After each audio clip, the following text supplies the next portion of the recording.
검수완박 법안을 둘러싼 국회 공방이 국민투표로 번지고 있습니다.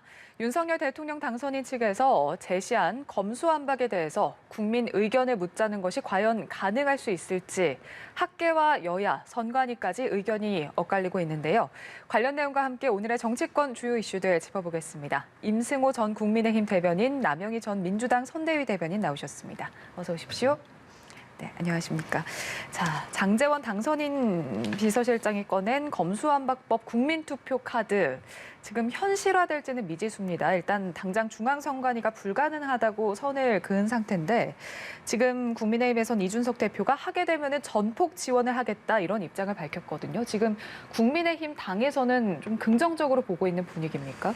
국민의힘 입장에서는 이 검수완박 법안을 저지하기 위해서 모든 수단을 시도해야 되는 상황이고 그렇기 때문에 국민투표라는 것이 가장 현실적인 수단이라고 판단을 하고 있는 것 같습니다. 이에 대해서 민주당에서는 상당히 좀 격앙된 반응을 지금 보이고 있어요. 송영길 대표, 전 대표 같은 경우에는 오늘 오전에 라디오에서 국민투표가 히틀러나 박정희 대통령 같은 분들이나 좋아하는 것이다라고 비난을 했는데 저는 이런 식으로 비난하는 것은 옳지 않다라고 봅니다. 민주당 때에서도 많이 했던 것이거든요. 노무현 대통령 같은 경우에도 자신의 신임을 묻는 투표를 한번 시도한 적이 있었고 문재인 대통령 같은 경우에도 2018년에 지방선거와 함께 이제 4년 연임제 등과 관련해서 개헌을 묻는 국민투표를 시도했던 적이 있습니다. 그때 당시에 문재인 대통령도 이 국민투표법이 헌법 불합치 판결이 났으니 이에 대해서 국회가 빨리 개정해달라라는 요구를 했고 그때와 똑같은 상황입니다. 지금 선관위에서 지금 반대를 했다라고 하지만 선관위는 헌법적 해석을 내리는 기관이 아니고요. 지금 국민투표법이라는 어떤 그 국민투표의 헌법 조항을 시행할 수 있는 그 법률만 개정되면 충분히 시행될 수 있는 사항이고 이에 대해서는 민주당과 문재인 대통령도 이미 국민투표법의 개정이 필요하다는 것을 2018년에 확인한 상황이기 때문에 이 문제에 있어서는 민주당도 좀 긍정적으로 검토해야 될 시기가 아닌가 생각합니다. 예, 지금 반면에 민주당에서는 지금 헌법상 요건도 충족되지 않는다 반발하고 있거든요. 어떤 입장인 거죠? 네, 지금 국민의힘에서 말씀하신 것처럼 2018년에도 이와 같은 상황이 있었다라고 말씀하시는데요. 그때 문재인 대통령께서 개헌을 하기 위해서 국민투표에 붙이고자 했더니 그 불비됐던 상황이 있었던 거죠. 헌법 불일치가 있었다는 게 2014년에 이미 헌재에서 내려졌던 결론이 있었습니다. 제외 국민들에 대한 이 명부를 작성하는 부분이 개정안 사항들이 제대로 이루어지지 않았으니 이것은 불일치하는 부분이 있어서 국민투표법이 지금 제대로 갖춰져야 된다라는 판결이었습니다. 지금 그 상황들을 돌이켜보면 그때 이후에 2018년 문재인 대통령이 개헌을 통해서 국민투표를 하자고 했었던 그 상황 이후에 이 개정 사안 부분을 손을 대지 않았던 당이 국민의힘 전신인 자유한국당이었습니다. 그래서 이것을 첫 번째 좀 상기시킬 필요가 있고요. 두 번째는 조금 전에 말씀하신 것처럼 지금 헌법 제72조는 국민투표를 대통령이 붙일 수는 있는데 그 요건이 무엇이냐. 국가 안위에 해당되는 그런 중요한 정책 사항이 있을 때는 대통령이 국민투표를 붙일 수 있다. 이런 것이 들어있죠. 그 사항들을 들여다보면 외교, 국방, 통일 이런 거에 관계되는 굉장히 포괄적인 뜻을 가지고 있는 법률 조항이 있습니다. 헌법이 있습니다. 근데 지금 국민의힘에서 입법부인 국회에서 합의했던 검찰의 일정 부분에 대한 권한 사항들을 개정하는 법률을 가지고 국민투표를 하겠다? 이것은 제가 보기에는 정말 민망한 코미디 수준 이상도 이하도 아니란 말씀을 드리고 싶고요. 계속해서 이렇게 국민투표까지 나가겠다라고 얘기하면서 선관위마저도 월권이다 이런 행위에 대한 강한 발언을 하는 것은 그야말로 대한민국의 그 법 질서를 다 좀 무시하는 발언인 것 같습니다. 그래서 저는 이 모든 것이 기본 법 질서의 요건에 시스템이 맞지 않은 것임에도 불구하고 국민의힘에서 저렇게 목소리를 내는 이유는 여론전이 아닐까 싶습니다. 지방선거도 있고요. 그리고 지금 이 검찰 정상화법이라는 것이 깊숙이 들여다보면 언론에서 얘기하는 검수완박이 전혀 아니거든요. 검찰의 수사권을 완전히 분리하거나 박탈한 사안도 아닌데 이것을 계속해서 호도하기 위한 한 가지 그런 메시지 전달이라고 생각합니다. 자, 여야가 이제 합의를 해서 이 국민투표법이 만약에 이제 개정이 돼서 효력을 갖게 된다고 하더라도 지금 말씀하신 대로 국민투표 규정에 따라서 이 검수완박 법안이 과연 국가 안위에 해당을 하는가 이 부분이 좀 쟁점이 될 것 같은데 국가 안위에 해당한다 이렇게 보시는 건가요? 뭐 사실 이 부분에 대해서는 헌법학자 사이에서도 의견이 좀 갈리는 부분이 있습니다. 하지만 예. 어디까지나 헌법적 해석의 영역이기 때문에 이것을 선관위의 어떤 해석을 통해서 뭐 불가능하다라는 것은 뭐 아니라는 것을 민주당에서도 잘 알고 있을 것이고 앞서 남 대변인께서 말씀하신 것 중에 뭐 자유한국당이 이 법안을 국민투표법을 개정하지 않았다라고 말하고 있지만 180석에 가까운 의석을 가지고 있는 건 지금 민주당입니다. 저희 당이 아니고 그래서 국민투표법에 대한 개정 의지가 있었더라면 지금 회의 쪼개기 해가지고 이렇게 긴박하게 통과시키는 것처럼 국민투표법도 충분히 할 수 있는 점이라는 것을 말씀드리고요. 예. 그리고 앞서 말씀하신 것 중에 합의안을 올린 건데 이걸 왜 국민투표로 붙이냐라고 말씀하시는데 지금 본회의에 상정된 안을 보면 민주당도 지금 그 법안이 무엇인지 모릅니다. 합의안 같은 경우에는 중수청이라는 것을 설치해서 검찰의 수사권을 박탈함으로써 생길 수 있는 그 공백을 보완하자라는 것이 있었는데 정작 본회의 상정안에는 중수청 요건도 없어요. 그리고 합의한 것 중에는 고발인의 이의 제기 불가. 그러니까 아동학대 범죄라든지 장애인 대상 범죄라든지 이런 것들은 고발 사건으로 처리되는 경우가 많은데 이것이 경찰에서 덮거나 아니면 수사가 미진할 경우에는 고발인이 이의 제기를 해서 원래는 검찰이 보완 수사를 할 수 있었습니다. 근데 민주당에서는 그것도 지금 삭제해놔서 더 이상 고발인의 그 이의 제기가 불가능한 수준에 이르렀어요. 그렇기 때문에 지금 본회의 상정안에 어떤 것이 포함되어 있는지도 모르고 합의한 거 그대로 올렸는데 왜 반대하냐. 저는 이런 것은 최소한 본인들이 올려놓은 그 민주당 법안에 대해서 검토는 해보고 말씀해 주셨으면 좋겠습니다. 검수완박 예. 저는 민주당에서 올린 안도 굉장히 후퇴된 법이라고 생각합니다. 그래서 지금 민주당의 오래전 통적으로 검찰의 정상화법을 바랐던 많은 지지자들은 불만을 가지고 있습니다. 그 내용들은 조금 이따 제가 자세히 설명을 드리고 싶고요. 예. 아까 우리 임 대변인 말씀하신 2018년도에 국민투표법을 개정할 때는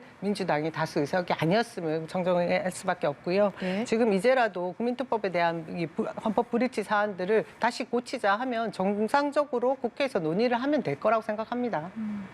자, 이게 지금 모든 지금 뭐 여러 가지 논쟁이 예상됩니다만 뭐 개정이 되고 또 효력을 갖게 되고 그래서 6일 지방선거에 만약에 국민투표가 성사가 된다고 한다면 근데 이게 지금 아무래도 새 정부 출범 몇 주 만에 치러지는 전국 단위 선거이기 때문에 재신임 선거로 변질될 수 있다 이런 우려도 나오고 있거든요.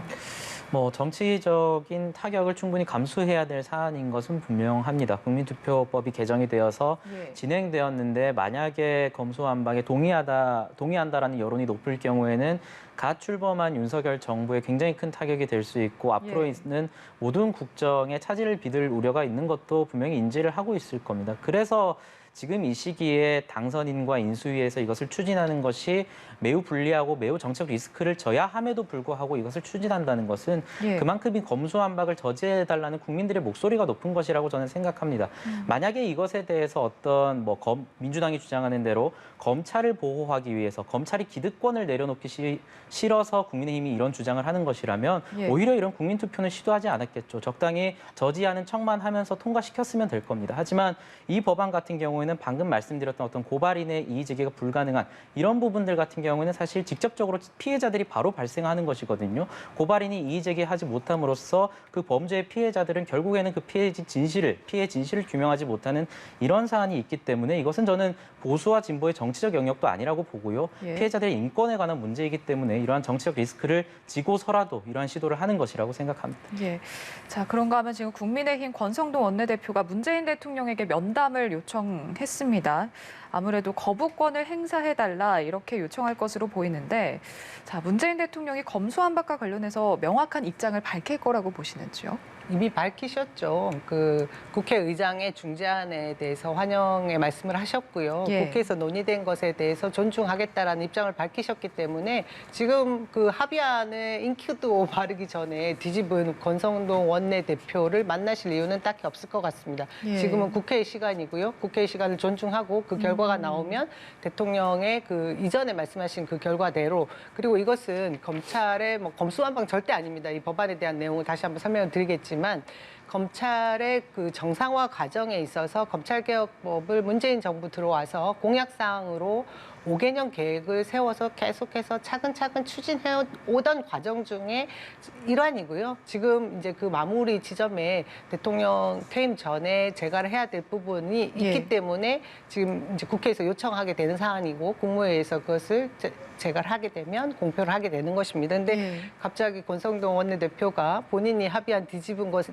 대한 명확한 사과나 반성도 없이 갑자기 문재인 대통령을 만나겠다. 이건 저는 굉장히 뭐 어불성설이라고 생각이 들고요. 아까 이제 국민투표에 관계된 부분 제가 더 설명을 하고 싶었던 것이 빠졌는데요. 혹시 뭐 이제 뭐 1, 2개월밖에 안 되는 당선인에 대한 재신임 투표가 될 수도 있는데 이 부담은 없는가 이런 얘기가 있지 않습니까? 이 국민투표법이라는 게 현재 상황에서 법 위반을 하면서까지 혹시나 6일 지방선거에 투표를 하게 된다라고 하면 실익이 없습니다. 만일에 국민투표를 해서 반대 검찰 정상화법에 대한 국민들 여론이 반대가 높았다. 그 이후에 또 어떻게 합니까? 국회에 다시 논의해야 되는 부분이죠. 이건 입법사항이지 않습니까? 그래서 이 실효성 없는 투표를 그 많은 비용을 들여서 한다? 저는 국민들이 이 지금 현재 대통령 집무실 이전에 관한 불만들이 엄청난데요. 또 이런 소비성, 그 소요성 높은 이런 국민투표를 또 실시한다고 하면 엄청난 저항에 부딪힐 수 있다. 사실 그래서 이런 얘기까지 나오지 않습니까? 정작 이 헌법에서 제시하고 있는 국민투표법을 보니 국가 안위에 관계된 것을 국민투표 붙였어야 되네. 그럼 청와대 집무실 이전 그것이야말로 국가 안위에 관계되는 것이기 때문에 이걸 국민투표에 붙여야 됐던 게 아닌가 이런 얘기까지 나오는 거 아니겠습니까? 실효성이 그러니까 그러니까 국민투표에 붙여서 반대가 많이 나온다 하더라도 어떻게 할 수 있는 방법이 없다, 실효성이 없다 이렇게 없습니다. 말씀을 해주셨거든요. 실효성이 왜 없는지는 잘 모르겠습니다. 민주당은 지금 이 사안에 대해서 국민 모두가 동의하는 수사권과 기소권의 분리, 국민 모두가 동의하는 검찰 개혁이라고 얘기를 하고 있거든요. 그리고 국민의힘 입장에서는 민주당의 저런 주장이 오만한 것이다라고 주장을 하고 있으니 국민들로부터 확인을 하는 것이 바로 실효성이 있는 것입니다. 그래서 민주당의 그러한 주장들이 과연 맞는지, 민주당이 지금 최근에는 보니까 검수완박법이 아니라 뭐 검찰 정상화법이다 이런 식으로 워딩을 바꾸고 있는데 과연 말씀하신 것처럼 검찰을 정상화시키는 것인지에 대한 법안이라는 것은 국민의 여론을 통해서 확인하면 되는 것이기 때문에 저는 그러한 실효성이 분명히 있다라고 생각을 하고 지금 말씀하신 것 중에 뭐 권성동 원내대표가 합의안을 뒤집고 사과 반성을 하지 않았다라고 말씀을 하고 있지만 권성동 원내대표는 분명히 이 합의안을 추진시킨 다음에 여론이 굉장히 안 좋아지니 이에 대해서 잘못된 합의안이었고 이에 대해서 사과의 말씀을 드린다라는 것을 여러 차례 말씀드린 바 있다는 것을 조금 정정드리고 싶고요. 저는 그래서 문재인 대통령도 권성동 원내대표와의 만남을 굳이 거부할 필요는 없다라고 생각을 합니다. 지금 문재인 대통령의 어떤 발언들을 보면 검수완박에 대해서 굉장히 찬성하는 입장을 가지고 있거든요. 얼마 전에 뭐 어떤 앵커와의 대담에서도 뭐 검찰이 어떻게 그렇게 매일 무소불위하냐라는 질문을 했을 때도 그것은 대한민국의 상식입니다라고 얘기를 할 정도로 검찰에 대한 불신이 굉장히 높은 상황이에요. 그래서 그렇게 검찰에 대한 불신이 높다면 권성동 원내대표를 비롯해서 검수완박에 문제가 있다라고 하는 쪽과 대화를 통해서 충분히 협의를 할 수도 있는 상황이기 때문에 저는 만남 자체를 거부하는 것은 굳이 그렇게 할 필요가 없다고 생각합니다. 자, 이 검수완박 법안과 관련해서도 좀 자세하게 살펴볼 필요가 있을 것 같은데 일단 지금 좀 혼란스러운 상황입니다. 왜냐하면 지금 안이 너무 많이 나왔잖아요. 애초에 원안이 있고 박병석 국회의장이 이제 마련한 중재안이 있고 또 정의당이 제안한 수정안이 있고 국민의힘 재논의안도 있고 지금 너무 많은 안이 나와서 그래서 지금 최종적으로 본회의에 상정된 법안이 무엇인지조차도 지금 좀 헷갈린 부분도 있거든요. 지금 법사위 소위 안건조정위원회 전체 회의 본회의를 거치면서 계속해서 법안이 조금씩 수정이 된 상황인데 왜 이렇게 된 건가요? 일단 검찰의 그 권한을 분산시킨다라는 게 이렇게 거대한 기득권의 벽에 부딪힌다라는 어려움을 제가 느낍니다. 애초에 민주당의 원안은 검찰의 직접 수사권과 기소권을 완전히 분리시키겠다. 그 이후에 세부 사항들을 조율해 나가겠다라는 것이었습니다. 국회의장 박병석 의장이 여야 합의 없이 중재안을 내놓고 합의 없는 것에 대해서 본인은 꿈쩍하지 않겠다. 본회의 상정조차도 하지 않겠다라는 결기를 보여주셨기 때문에 민주당에서 후퇴하는 검찰 정상화법을 내놓을 수밖에 없었고요. 내놓은 것과 상관없이 박병석 의장의 중재안을 다 받은 것이죠. 그 의총을 통해서 결의한 것입니다. 지난주에 저희가 아마 방송을 할 때 그 의총이 열렸던 것 같습니다. 그때 국민의힘도 의총에서 추인된 사실이 있지 않습니까? 저희보다 더 빠른 시간 내에 국민의힘 국회의원들이 모두 그 박병석 의장의 중재안에 동의를 했던 것이고요. 예. 우리 민주당도 갑론을박 끝에 이 조금이라도 반발짝이라도 역사의 진전을 내놓자라는 의지에서 중재안을 받아들였는데 이후에 지금 22일 날 한 3일 이내에 국민의힘에서 다시 원안에 대해서든 중재안에 대해서 합의 불발이라고 파기하게 된 상황이지 않습니까? 이 상황에 와서 저희는 본회의에 상정하는 과정에서 법사위를 통과하면서 수정안을 내놨습니다. 근데 수정안이라는 것을 법사위 통과하면서 내놓을 수 있는 안이거든요. 그런데 다시 본회의 상정할 때는 지금 민주당에서 내놓은 안과 완전히 달라졌습니다. 그 두 가지를 저는 이제 좀 문제로 삼고 싶은데요. 예. 원래 처음에 합의한 박병석 의장이 내놓은 중재안이라고 할 수 있죠. 거기에서 진전됐던 부분은 검찰의 직접적인 수사에 대한 권한 부분을 6대 중범죄 수사에서 2대 범죄로 바꿔놨습니다. 그때 경제 범죄, 부패 범죄 등으로 되어 있었습니다. 근데 그까지였고요. 그 다음에는 별건 수사할 수 없게 하고요. 또 하나는 지금 또 논란이 되고 있는 한국형 FBI 중수청 설치를 하는데 4개위, 그러니까 사법개혁특위위원회를 만들어서 구성을 해서 1년 6개월 이내에 그 중수청 설치하고 직접적인 검찰의 수사권을 모두 폐지하는 수순을 밟겠다라는 게 그 중재안이었습니다. 예. 근데 지금 바뀐 다시 본회의에 상정된 안을 보면 경제 범죄와 부패 범죄 저희는 중으로 고쳤습니다. 그리고 대통령 시행령으로 바꿀 수 있는 부분이 있거든요. 예. 그래서 그 대통령이 이 6대 범죄에서 2대 범죄로 가는 부분에 대한 시행령을 바꿀 수 없게 경제와 부패 두 분야만 범죄에 관련된 직접 수사를 할 수 있게 바꾸고자 했지만 이것을 다시 등이라는 용어로 바꾸면서 대통령의 그 검찰권에 대한 수사권에 대한 범위를 확대시켜준 부분이 저희는 후퇴됐다고 보고요. 또 한 가지는 그 검찰의 직접 수사에 관련된 부분에 있어서 예. 동일한 범죄 사실의 관계에 대해서는 다시 직접 수사를 할 수 있다라는 부분을 이 문장을 모호하게 동일성을 해치지 아니하는 범위에서라고 바꿔놓은 부분이 누구든 이 부분을 해석하기 나름에 따라 별건 수사에 대한 그 검찰의 수사가 또다시 이루어질 수 있겠구나, 보완 수사를 할 수 있겠구나라는 여지를 열어둔 부분이 있습니다. 예. 이런 수정안에 대해서 민주당의 이 개혁 법안을 상정하기 위해서 노력한 의원들과 그리고 지지자들은 또 만족스럽지 않은 부분이 분명히 있습니다. 그럼에도 불구하고 지금 본회의를 통과시키고자 하고 이것을 공표까지 하고자 하는 것은 조금이나마 진전하는 모습을 보여드리기 위한 최소한의 그런 예의라고 보기 때문에 이런 예. 노력을 하고 있는 것이죠. 지금 두 분께서 언급을 해주셨던 중수청, 그러니까 지금 본회의에 올라가 있는 검수완박 법안에서 중수청에 대한 언급이 빠져 있거든요. 그러니까 이게 지금 왜 증발한 거냐, 왜 빠지게 된 거냐, 여기에 대해서도 지금 여야가 지금 서로 때문에 빠지게 됐다 이렇게 좀 서로 탓을 하고 있는 그 공방이 이어지고 있는데, 자, 중수청이 왜 사라지게 됐는가, 여기에 대해서 어떻게 보세요? 이거 민주당에서 본회의 안을 최종적으로 올린 건데 국민의힘에 탓을 할 것은 없다라고 보고 예. 민주당이 지금 굉장히 혼동을 하고 있는 것 같습니다. 그때 법사위에서 의결해가지고 표결시킨 거 하고도 지금 다른 법안이에요. 그러니까 본인들도 지금 무슨 법안을 통과시키고 있는지 명확하게 설명을 못 하고 있습니다. 지금 방금 말씀하신 것 중수청, 이 중수청 얘기가 나왔던 것이 처음에 검찰의 수사권을 박탈할 경우에 이양하는 동안 그 수사기관의 공백이 있을 수 있으니 그 수사의 공백을 메꾸기 위해서 중수청이라는 것에 대해서 얘기가 나왔고 그것이 받아들여졌던 것이거든요.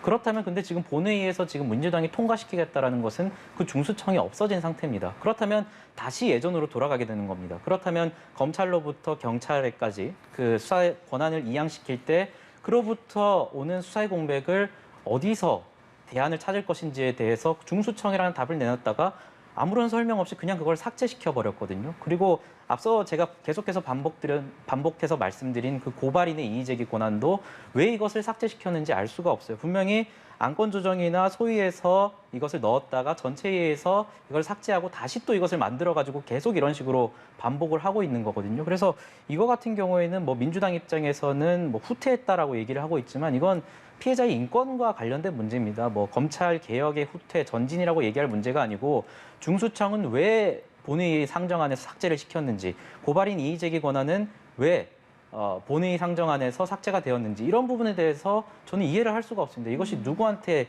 이득이 되는 것이고 이것이 민생과 어떤 관련이 있는지 잘 모르겠습니다. 예. 중수청법에 관련된 것은 제가 오늘 그 박홍근 원내대표의 말씀을 대신 전달을 해드릴 텐데요. 예. 분명히 박병석 의장과 제일 처음에 중재안으라고 했던 그 합의했던 문항에 제5항이 있었습니다. 그때 보면 사법개혁특위위원회를 만든 이후에 이 한국형 FBI 중수청을 설치한다라는 게 들어있는데 이것과 관련해서 부칙이 전혀 적혀 있지 않았습니다. 저는 그 당시에도 이 합의문을 보면서 이것은 정치적 합의문이고 법안이 아니다라는 생각을 했는데 예. 그런 관점에서 보시면 됩니다. 그것을 가지고 지금 저는 오히려 국민의힘에서 왜 중수청을 뺐냐고 하면서 합의도 하지 않을 것이고 그리고 사개특위를 만들지도 않겠다라고 얘기하면서 이 부분을 걸고 넘어지는 것 자체가 예. 국민들 너무 혹세무민하는 것 같습니다. 지금 이 사개특위 구성한 민주당은 이제 다음 달 3일 본회의에 상정하는 방안을 추진을 하겠다. 지금 이런 입장이고 국민의힘은 참여할 수 없다 이런 입장인데 자, 이 사개특위 구성안도 그러면 박병석 국회의장이 직권 상정할 가능성이 있는 건가요? 박병석 의장의 그 원래 정치적 합의문에 들어있던 것이기 때문에 민주당에서는 이 구성 요건과 관련돼서 통과를 시키려는 의지가 있죠. 예, 만들어야 된다고 생각합니다. 그래야 알겠습니다. 그 이후에 한 걸음 더 나가는 것입니다. 예. 자, 그리고 지금 민주당에서는 국무회의 일정을 조정하는 것도 검토 중인데, 그러니까 다음 달 3일 문재인 대통령의 마지막 국무회의 시간이 원래는 오전 10시인데 이 시간이 지금 임시국회와 시간대가 겹쳐서 국무회의를 오후에 조절을 해야 한다. 지금 이런 입장이거든요. 자, 꼼수 절차 강행이라는 비판도 나오고 있는데 어떻게 보세요? 저는 참 일련의 과정들을 보면서 민주당이라는 정당은 법률과 대한민국 헌법 위에 있구나라는 생각을 합니다. 이게 한 번이 아니거든요. 사보임만 벌써 법사위에서 4차례고 이 검수완박을 통과시키기 위해서 양양자 의원을 사보임했다가 양양자 의원이 도저히 양심상 이것은 통과시킬 수 없는 법안이다라고 하니까 그것을 또 다시 재꼼수를 써가지고 민영배 의원을 탈당시키고 이것을 통과시키고 있는 겁니다. 거기에 더해서 국무회의에서 이것을 물리적으로 통과시킬 지금 대상이 안 되고 있으니까 국무회의 일정까지 지금 조정해야 된다라고 하고 있는 것인데 저는 이것이야말로 방금 상권분립 얘기 많이 하셨는데 이것은 지금 상권분립이 되고 있는 겁니까? 검수완박이라는 국회에서 법안을 통과시키기 위해서 협치 절차를 강조하기 위해서 있는 사보임 절차까지 꼼수로 이용하고 자당의 어떤 의원까지 탈당시키고 행정부의 국무회의 일정까지 조정시키는 저는 이런 것이 위헌적인 것이고 이러한 것이 법률 위에 있다라고 생각을 합니다. 그러니까 민주당도 굉장히 본인들도 알고 있는 겁니다. 물리적으로 시간으로 봤을 때 그리고 명분적으로도 이것은 국회법 그리고 대한민국의 많은 법률의 절차상 할 수 없는 것임에도 불구하고 이것을 계속해서 이러한 꼼수를 써가면서 통과시키는 것에 대해서 국민들이 좀 어떻게 판단할지 한번 생각을 해주셨으면 좋겠고요. 예. 민주당이 지금 5년 동안 국회에서 특히나 언론중재법 등을 통과시키려는 과정 중에 있어서 계속해서 이런 꼼수를 써왔기 때문에 저는 이번에 대선에서 심판을 받은 것이라고 보거든요. 그래서 민주당이 최소한의 어떤 복귀와 반성을 하는 정당이라면 그러한 어떤 절차적 정당성과 내용의 정당성을 무시한 것으로부터 우리 당이 심판받았다라는 그런 인식을 할 수 있어야 되는데 지금 하고 있는 것은 그때 우리가 180석을 가지고 있었는데 더 강하게 하지 못해서 이렇게 심판받은 것이다라고 판단을 하고 있는 것 같아요. 그래서 저는 굉장히 좀 다른 방향으로 진단을 하고 있는 것이 아닌가라는 우려가 듭니다. 예.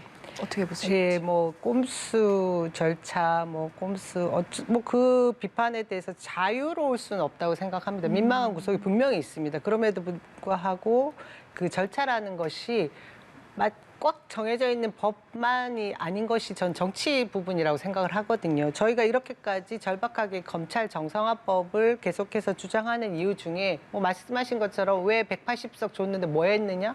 예, 5년 내에 사실 더 빨리 더 많은 개혁 입법 법안들에 대해서 응답을 했어야 되는데 그러지 못한 부분은 저는 비판받아도 마땅하다고 생각합니다. 예. 그럼에도 문재인 대통령이 퇴임하기 전에 그 공약상으로 걸었던 검찰의 정상화 부분에 한 발짝이라도 좀 더 나아가기 위한 노력이고요. 그리고 이런 원인 제공을 한 것이 무엇이겠습니까? 결국 정치 검찰화되어 있고 권력을 독점하고 있는 검찰의 그런 권한 남용, 권력의 남용으로 비롯된 부분이 분명히 있습니다. 그것에 대해서 검찰은 스스로 자정 노력을 해야 되는 부분이 있는데 예. 그 부분은 깡그리 무시되고 있는 현 상황을 어떻게 타개할 것인가. 그것은 입법 조정 기관들이 해야 되는 부분이 있는 것이거든요. 민주주의 역사의 발전은 결국은 독점돼 있는 권한, 권력들을 분배하는 과정 속에서 발전해온 것이지 않겠습니까? 저는 그 과정으로 이해를 해주시고 결국 그 이득은 지금 말씀하시는데 계속해서 국민들에게 돌아갈 것이다. 그렇게 믿어주시라고 말씀드릴 수밖에 없습니다. 예. 자, 청문회 얘기도 해보겠습니다. 지금 윤석열 정부 1기 내각 청문회가 지금 줄줄이 연기가 되고 있는데 그중에서도 지금 한동훈 법무부 장관 후보자에 대한 총공세가 쏟아지고 있습니다. 지금 민주당에서는 소통령이다. 윤 정부의 의사결정이 한동훈 후보자로 인해서 좌지우지 되는 거 아니냐 이렇게 비판을 하고 있는데 이 상황 어떻게 보고 계시는지요?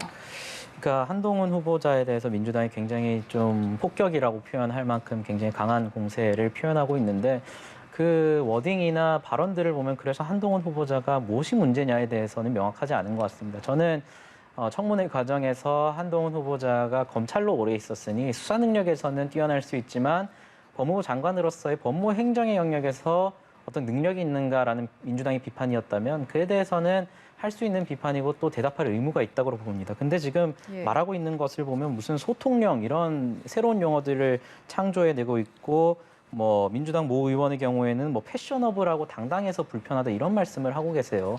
옷 잘 입는 게 뭐 청문회 요건의 낙마 요건인지는 저는 잘 모르겠고요. 물론 이게 뭐 저는 민주당 당론이라고 생각하지는 않겠습니다. 그렇기 때문에 저는 한동훈 후보자에 대한 비판이나 그런 것도 충분히 할 수는 있다라고 봅니다. 그것이 이제 야당이 될 민주당으로서의 검증을 할 영역이라고 생각을 하고요. 다만 예. 어디까지나 청문회라는 것은 합법적으로 그리고 국민들이 공감할 만한 의혹에 대해서 제기를 해야 되는 것이고 그래서 그러한 문제에 대해서 좀 집중을 해주셨으면 좋겠고 또 법무 행정 능력으로서의 한동훈 후보자가 법무부 장관으로서의 능력이 있는지 이 부분에 대해서 좀 비판을 해줄 영역이지 지금 뭐 소통령 이런 얘기하면서 좀 말장난할 시간은 아닌 것 같습니다. 예.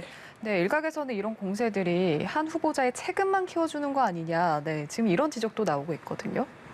저도 불만이긴 한데요. 이 네. 한동훈 법무부 장관 후보자 스스로 자처한 게 굉장히 큽니다. 무엇보다 이 검찰 정상화법에 관련된 국회의 여러 가지 이런 관련 행위들에 대해서 야반도주라는 표현을 써가면서 후보자 신분에도 굉장히 오만불손한 발언을 서슴지 않고 했죠. 그 이전에 뭐 검찰에 몸담고 있을 때도 이분은 국가공무원이 맞나 의심이 갈 정도로 한마디만 하면 언론에서 대서특필해줬던 부분이 있고 무엇보다 가장 중요한 것은 지금 검찰총장 출신의 대통령이 됐지 않습니까?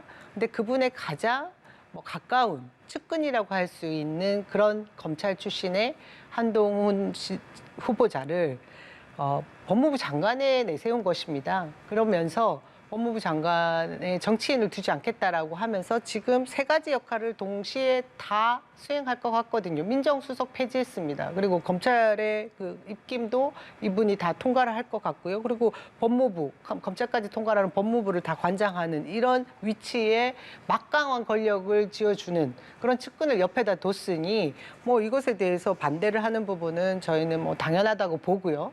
그리고 우려하는 부분이 검찰공화국으로 갈 공산이 크지 않겠느냐 하는 걱정이 가장 큰 것이지요. 예. 그리고 또 하나는 저는 이분이 계속해서 마치 자신은 흠결이 없는 사람인 것처럼 얘기를 했지만 지금 청문회 과정에서 검증되는 과정들을 보면 뭐 부인의 외제차를 구입하기 위해서 위장 전입을 했다던가 또 부동산 매매 과정에 불투명한 부분이 있다던가 이런 또 개인 비위 의혹들도 가지고 있습니다.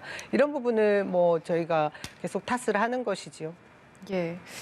알겠습니다. 조금만 말씀을 드리면 뭐 위장 전입 이런 부분에 대해서는 의혹이 일부 제기됐는데 이 부분에 대해서는 뭐 비판할 수 있고 소명해야 될 부분이라고 생각을 하는데 뭐 지금 말씀하시는 것들이 민주당 의원들이나 관계자들이 주로 말씀하는 게 뭐 측근이 최측근이 그렇게 법무부 장관 후보자에 가도 되느냐. 문재인 대통령 같은 경우에도 조국 전 장관만 해도 최측근이었다는 걸 부정할 수 있는 사람은 민주당에도 없을 겁니다. 그렇기 때문에 측근이 실력 없는 측근을 그 자리에 앉힌다면 문제가 되겠지만 실력 있는 측근을 앉힌다면 저는 그것은 청문회 과정에서 검증해야 될 문제지 단순히 측근을 앉혔다라고 비판할 문제는 아니라고 보고요. 또 네. 지금 말씀하시는 것 중에 뭐 오만 불손하다 법무부 장관 후보자가 어떤 검수완박 사안에 대해서 현안에 대해서 말을 하는 것이 말이 맞냐라고 얘기를 하고 있지만 박범계 장관의 경우에도 검수완박 법안에 대해서 수차례 의견을 냈고 추미애 장관 같은 경우에도 장관 당시에 검찰의 어떤 수사권과 기소권을 분리해서 검찰을 통제해야 된다라는 말까지 했습니다. 그래서 저는 방금 말씀하신 것처럼 검찰을 관장하게 되는 법무부 장관의 후보자로서 검찰의 어떤 조직의 운명이 달린 검수완박 법안에 대해서 의견을 내는 것에 대해서 오만불손하다라고 얘기하는 것은 다소 부적절하지 않나 생각합니다. 예. 자, 그리고 마지막으로 좀 짧게 짚고 넘어갈 부분이 지금 문재인 대통령 임기가 이제 한 11일 정도 남았는데 각계에서 대통령 특별 사면을 요구하는 그런 목소리가 빗발치고 있습니다. 자, 오늘 문재인 대통령이 청와대 국민청원 마지막 답변자로 나섰는데 이명박 전 대통령 사면 반대 청원에 대해서 찬성하는 의견도 많다. 자, 이런 답을 했거든요. 그러니까 이명박 전 대통령을 사면하는 쪽으로 마음이 기운 거 아닌가. 네, 이런 생각도 드는데 어떻게 보세요? 예, 저도 오늘 그 답변 내용을 봤는데 예. 일정 부분 국민 여론을 감안한 대통령의 고유 권한을 행사할 수 있겠구나 하는 그런 뭐 예측 정도, 짐작 정도 했습니다. 근데 그 MB 사면에 대한 반대 청원도 높지만 예. 지금 뭐 박근혜 전 대통령을 사면할 때도 건강상의 이유를 더 크게 들긴 했는데요. 지금 국민 통합 차원에서 대통령이 얼마 전에 그 각 종교계 그리고 시민사회계에서 예. MB 사면 촉구와 더불어 정경심, 뭐 김경수, 이석기 전 의원까지 포함한 이런 분들에 대한 사면을 촉구해 왔습니다. 이것에 대한 응답인 것 같습니다. 그런데 사면 결정을 내리실 것 같다라는 생각이 들고요. 결국은 국민들이 이 부분에 대해서 그렇게 반감을 갖지 않을 정도의 메시지를 전달하고 싶어서 오늘 그 청원에 답하신 게 아닌가 그런 생각이 예. 듭니다. 지금 또 이외에도 김경수 전 지사, 정경심 전 교수 사면에 대한 요청도 계속되고 있는데 지금 사면 결정이 나면 후폭풍도 적지 않을 것 같거든요. 저는 문재인 대통령이 몇 달 전만 해도 이명박 대통령 사면에 대해서는 좀 부정적인 측면이었는데 예. 몇 달 만에 이렇게 입장이 바뀔 이유에 대해서 좀 면밀히 살펴봐야 된다라고 생각을 합니다. 개인적인 해석입니다만 예. 그래서 이명박 대통령을 사면시킨다면 저는 결코 이명박 대통령만 사면시키지는 않을 것 같습니다. 뭐 김경수 지사라든지 정경심 씨에 대한 사면이 동시에 이루어져서 어떤 정무적인 판단을 내릴 것 같다라는 상황이 드는데 저는 김경수 전 지사나 정경심 씨의 경우에도 수용 기간이 길지 않고 특히나 정경심 씨의 경우에는 지금 수용 기간이 굉장히 짧은 상황이고 뭐 조국 전 장관이나 정경심 씨도 어떤 본인의 구체적인 소위 말하는 7대 허위 스펙에 대해서 구체적인 사과나 반성의 여지가 없는 상황이기 때문에 예. 뭐 다른 인물들은 차치하고서라도 정경심 씨에 대한 사면을 만약에 단행한다면 이에 대한 어떤 정치적 역풍이라는 것은 굉장히 셀 것으로 생각합니다. 예, 알겠습니다. 여기까지 듣도록 하겠습니다. 임승호 전 국민의힘 대변인, 남영희 전 민주당 선대위 대변인과 함께했습니다. 고맙습니다. 감사합니다.